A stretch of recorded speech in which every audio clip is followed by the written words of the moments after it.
नमस्कार दोस्तों राहुल गांधी और अखिलेश यादव ये वो जोड़ी है जो दिल्ली दरबार को बेचैन कर देती है, जो नरेंद्र मोदी और अमित शाह की टेंशन बढ़ा देती है।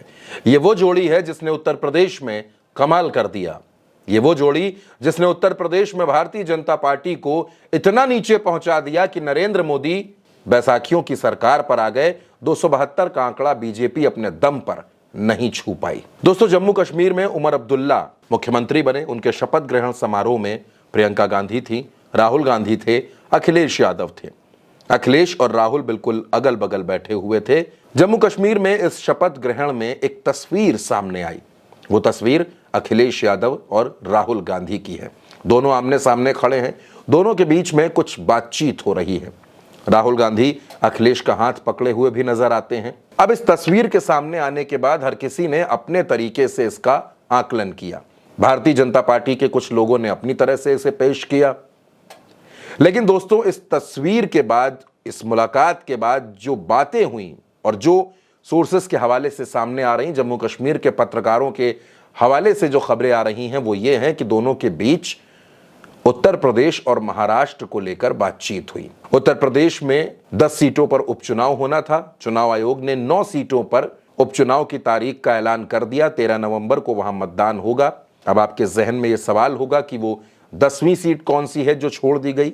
तो दोस्तों, उस 10वीं सीट का नाम मिल्कीपुर है, जिसको लेकर अखिलेश यादव ये कह रहे हैं कि बीजेपी अपने इंटरनल सर्वे में मिल्कीपुर हार रही थी, इसी वजह से वहां वो चुनाव कराने से पीछे हट गई है। लेकिन चुनाव आयोग ने यह बताया है कि वहां एक याचिका की वजह से, जो याचिका लखनऊ हाई कोर्ट में पूर्व विधायक बाबा गोरखनाथ ने दायर की थी, उसकी वजह से चुनाव की तारीख का ऐलान नहीं हुआ है। फिलहाल बाबा गोरखनाथ का ऐसा कहना है कि वो उस याचिका को वापस लेने का प्रोसेस कर रहे हैं।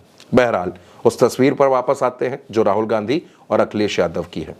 अब कहा यह जा रहा है कि उत्तर प्रदेश में फिलहाल अगर मिल्कीपुर को भी जोड़ लीजिए तो 10 सीटों में से 6 सीटों पर अखिलेश यादव ने प्रत्याशी उतार दिए थे।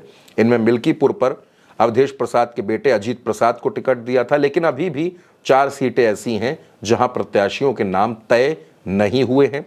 इसमें कुंदरकी की सीट है, इसमें मीरापुर की सीट है, खैर है और गाजियाबाद है।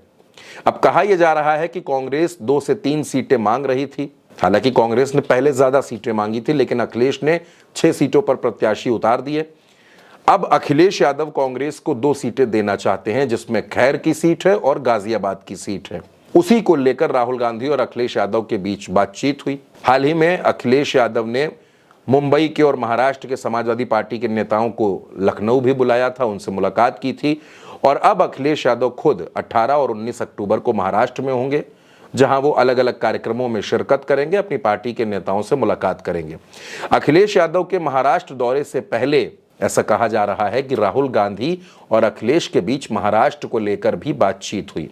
महाविकास आघाड़ी की बैठक में अखिलेश यादव की पार्टी को 2 सीटें देने का फैसला हुआ कि 2 सीटें समाजवादी पार्टी, जहां उनके विधायक हैं, उन सीटों पर समाजवादी पार्टी ही चुनाव लड़ेगी।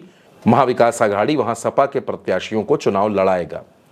लेकिन अखिलेश यादव की पार्टी में जो महाराष्ट्र के समाजवादी पार्टी के नेता हैं, वो महाराष्ट्र में 10 से 13 सीटें मांग रहे हैं कि इतनी सीटों पर हमको प्रत्याशी दिए जाएं।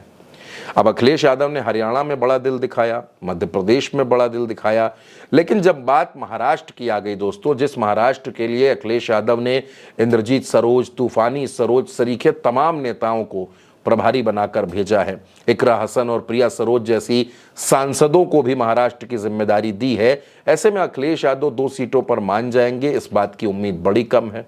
इसीलिए राहुल गांधी और अखिलेश यादव के बीच उत्तर प्रदेश और महाराष्ट्र को लेकर एक ओपन चर्चा हुई। प्रियंका गांधी भी वहां मौजूद थी, तो जाहिर सी बात है कि तीनों नेताओं के बीच महाराष्ट्र और उत्तर प्रदेश पर बातचीत जरूर हुई होगी।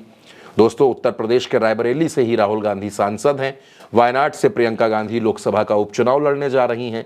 ऐसे में इस मुलाकात में यह मंथन जरूर हुआ होगा कि महाराष्ट्र में क्या कुछ करना है। फिलहाल महाविकास आघाड़ी में तमाम सीटों के बारे में फैसला हो चुका है, कहां कौन लड़ेगा, लेकिन बहुत सी ऐसी सीटें हैं जिनको अभी होल्ड रखा गया है। अगर शरद पवार को माने तो शरद पवार के मुताबिक 200 से 210 सीटों पर यह साफ हो चुका है कि कौन चुनाव लड़ेगा, जिसमें कांग्रेस के खाते में तकरीबन 115 सीटें, शरद पवार के खाते में 75 सीटें, उद्धव ठाकरे के खाते में 86 सीटें। कुल मिलाकर ये निकला है। अभी कुछ सीटें बाकी हैं।